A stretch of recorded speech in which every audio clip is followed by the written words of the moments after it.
Nos pareció interesante poder pararnos a pensar un poquito si esto es estrategia, si funciona o no funciona, y está en línea de teléfono para ayudarnos a pensarlo Javier Correa, que es magíster en marketing político, máster en asesoramiento de imagen y consultoría política, director de Ad Hoc, la consultora de comunicación política. Javier, ¿cómo estás? Reinaldo 7K te saluda. Hola Reinaldo, ¿cómo estás? ¿Cómo andan todos? Bien, a ver, ¿encontrás qué en estas actitudes de los dirigentes y específicamente lo que más nos interesa, porque está gobernando ahora Javier Milei? Bueno, creo que hay una diferencia bastante grande entre Milei y el resto de los presidentes que ustedes fueron mostrando. Me parece que una cosa es ser disruptivo y otra cosa es hacer cosas disruptivas.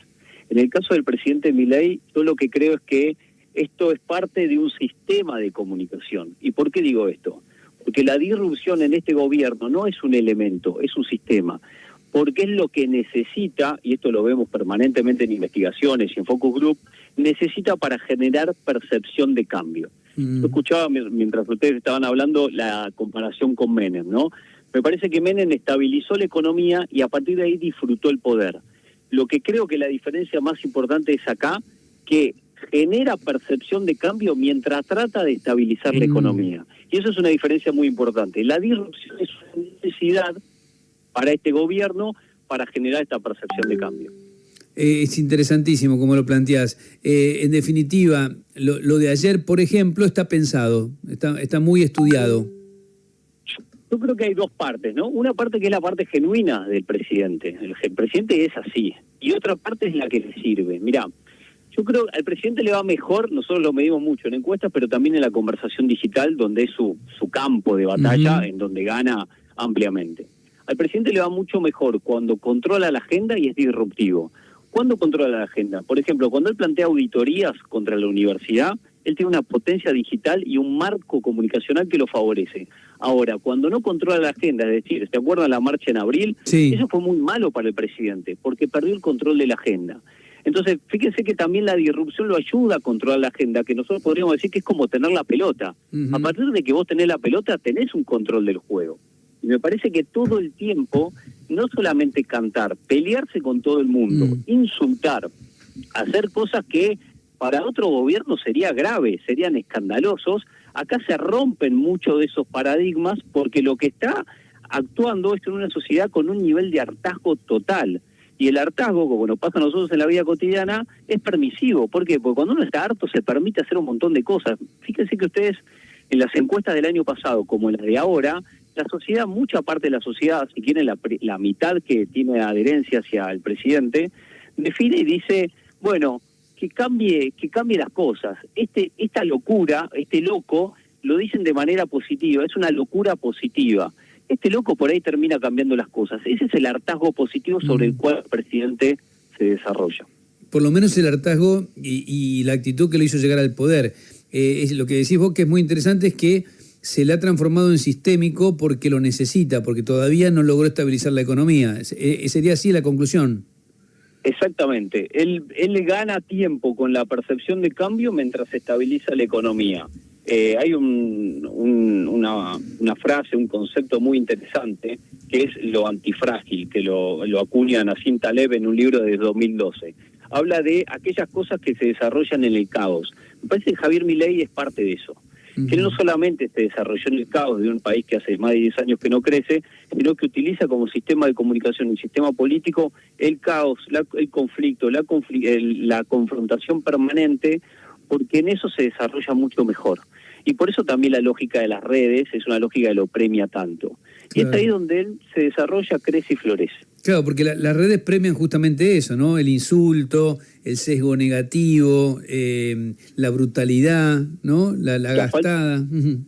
La falta de argumentación, Reinaldo. Vos pensás que es un presidente que hoy puede decir, cuando los datos lo contradicen, puede decir que las jubilaciones están creciendo y que la pobreza está bajando.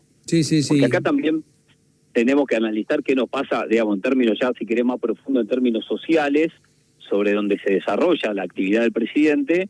¿Qué pasa, por ejemplo, con los criterios compartidos sobre lo que está bien, lo que está mal, o sobre los criterios de verdad?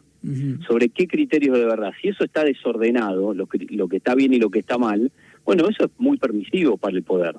Y yo creo que algo de eso está pasando, que se están rompiendo un poco los criterios sobre lo que está bien y lo que está mal en este momento, no solamente acá en la Argentina, en el mundo específicamente. Javier, ¿cómo te va? Federico Yáñez te saluda, buen día. Hola Federico, ¿cómo estás? Bien, recién marcabas el tema de que dentro del caos o cuando Milei tiene posición dominante del discurso es donde más cómodo o mejor lo perciben, pero yendo por ejemplo a lo de ayer, en donde se vio un presidente tranquilo, apocado, hasta por momentos incómodo, porque se lo notaba, no sé, la escena del beso, por ejemplo, que no se ponían de acuerdo cómo besarse, digo, ¿eso cómo impacta sobre todo en la gente que lo sigue? Yo creo que tiene más que ver con sus propias necesidades. No me quiero meter muy profundamente porque no estoy en la cabeza del presidente, pero yo creo que algo de la... Fíjate que hay una crítica medio solapada, pero que existe y aparece también en los estudios de investigación sobre que el presidente no tiene familia, que no tiene hijos, de la relación con sus perros y demás. Yo creo que ahí hay una necesidad del presidente de ir a mostrarse en pareja, de ir a mostrar la parte, si querés, más humana, tradicional, del presidente novio, el presidente pareja. Me parece que esa es la búsqueda. Probablemente la incomodidad del presidente que vemos ahí es, primero, una incomodidad percibida solo por la mitad de la población, porque también acá tenemos que entender que hay dos poblaciones, y cuando el presidente le habla a una es muy normal que la otra no la comprenda.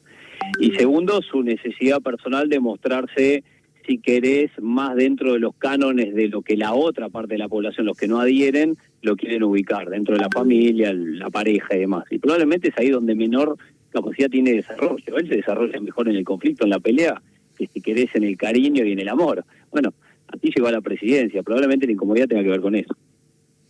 Súper interesante, Javier. ¿Tienen alguna medición sobre popularidad del presidente, este tipo de o imagen positiva? Mirá, lo que aparece en las últimas mediciones, compartido por casi todos los encuestadores, y nosotros también tenemos los mismos datos, es un crecimiento en el protagonismo digital, que eso es muy importante para el presidente, probablemente para otro sistema político o para otro gobierno esto no sería tan importante. Me refiero a protagonismo digital con la cantidad de veces que es mencionado el presidente en la conversación en redes. Es un presidente que básicamente el mundo de las redes la gobierna solo. Lo que dice el presidente además tiene una amplificación enorme por su sistema de comunicación, y después la oposición está completamente diluida. O sea que casi lo que dice el presidente, ayudado con su sistema de comunicación, siempre es positivo y siempre está bien visto y es abrumador. En eso ha crecido, es decir, ha generado un poquito más de interés que otros meses. Y también ha habido un rebote en términos de su imagen positiva, justo en el mes donde comenzaron los conflictos con Cristina, comenzaron el conflicto dentro del peronismo y demás, y cierta estabilidad pequeña respecto de la economía. O sea, acá también me parece que es interesante para el análisis nuestro que la economía estabilizada es buena, a pesar de que se haya estabilizado para abajo. Y eso es una percepción. Yo no estoy diciendo que la economía esté bien, estoy diciendo que se percibe que hay una estabilización en la economía. Yo coincido, la gente se enoja cuando uno dice esto, ¿no? Pero yo coincido. ¿Con qué poquito, no? Sí, con nada. Con la inflación hacia abajo ya, por lo menos tenés algunos sectores que dicen, bueno, menos mal, y no verlo impide otro tipo de análisis más finos, ¿no? Me parece. Y eso habla muy mal del pasado, y el pasado es el mayor activo que tiene este gobierno. Claro, sin duda. Javier, un gusto charlar contigo, gracias, Un placer, gracias a ustedes. Javier Correa, director de la consultora DOC, magíster en marketing político, analizando un poquito lo que nosotros veíamos ayer, ¿no? Si esto le suma, no le suma, me pareció que dejó algunos conceptos muy interesantes. Ya volvemos.